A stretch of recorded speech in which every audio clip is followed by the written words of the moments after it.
Caroli टकास। दोस्तों, आपने शायद नहीं सुना होगा, पर ये वही इंसान है जिन्होंने समर ओलंपिक में गोल्ड जीतकर इतिहास रच दिया। लेकिन दुनिया उन्हें इस वजह से नहीं जानती कि उन्होंने ओलंपिक में गोल्ड जीता, बल्कि इसलिए जानती है कि उन्होंने अपना राइट हैंड खोकर यह मुकाम हासिल किया। कैरोली टकास का जन्म हंगरी की राजधानी बुडापेस्ट में हुआ। वे हंगरी की सेना में कार्यरत थे और उन्हें पिस्टल के खेल में महारत भी हासिल थी। 26 साल की उम्र में ही उनका नाम दुनिया के बेस्ट शूटर्स में शामिल हो चुका था। वे नेशनल और इंटरनेशनल कंपटीशन जीत भी चुके थे। अब उनका एकमात्र सपना 1936 ओलंपिक में गोल्ड जीतने का था, लेकिन उन्हें इन कंपटीशन में हिस्सा नहीं लेने दिया क्योंकि वे सर्जन थे और कहा जाता था केवल ऑफिसर्स ही उसमें कंपटीशन में हिस्सा ले सकते हैं। यह उनकी लाइफ का पहला ऑब्स्टेकल था जो उनके सपने के बीच में आया, लेकिन बर्लिन गेम्स के बाद यह रूल भी हटा दिया गया। अब कैरोली का सपना 1940 ओलंपिक में गोल्ड जीतने का था। कैरोली की काबिलियत और लगातार जीत को देखते हुए सभी को उनके ऊपर पूरा विश्वास था कि 1940 में होने वाले टोक्यो ओलंपिक में कैरोली ज़रूर जीतेंगे और देश का नाम रोशन करेंगे। देशवासियों की तरह कैरोली का भी यही सपना था और वो भी ये कंपटीशन किसी भी हालतों में जीतकर गोल्ड लाना चाहते थे। और अब क्या था, कैरोली जी पूरे जुनून के साथ ओलंपिक की तैयारी में जुट गए, लेकिन अचानक उनके साथ एक हादसा हुआ और आर्मी में प्रैक्टिस के दौरान उनके राइट हैंड में हैंड ग्रेनेड ब्लास्ट हो गया। सभी की उम्मीदों पर जैसे पानी फिर चुका था। पूरे देश शोक में डूब गया, लेकिन एक आदमी ने अभी भी हार नहीं मानी और वो थे कैरोली। तो सोचिए दोस्तों, उस समय क्या बीती होगी कैरोली जी के साथ, जब उन्होंने इतनी काबिलियत के साथ अपने हाथ को एकदम परफेक्ट बनाया, एक्सपर्ट बनाया ताकि वो गोल्ड ला सकें, लेकिन अंत में उसके सारे रिसोर्सेज गायब, उसकी सारी उम्मीदें ख़त्म। क्या बीती होगी उस इंसान के पास। लेकिन दोस्तों, यही मैं आपसे बोलती हूँ कि शरीर से अपंग इंसान सब कुछ कर सकता है, लेकिन मन से अपंग जो हो चुका है वो कभी कुछ नहीं कर सकता।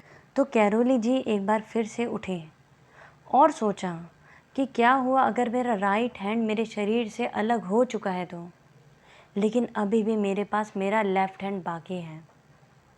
तो उन्होंने ठान लिया कि वो अपना बेस्ट शूटिंग हैंड अपने लेफ़्ट हैंड को बनाएंगे और लग गए उससे भी ज़्यादा जुनून, उससे भी ज़्यादा मेहनत के साथ।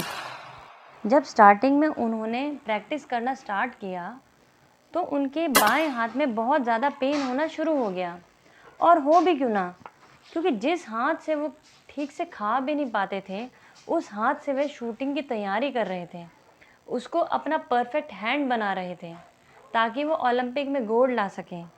लेकिन उन्हें इस बात की पूरी गारंटी थी कि यही हाथ देशवासियों का सपना पूरा करेगा और गोल्ड भी लाएगा।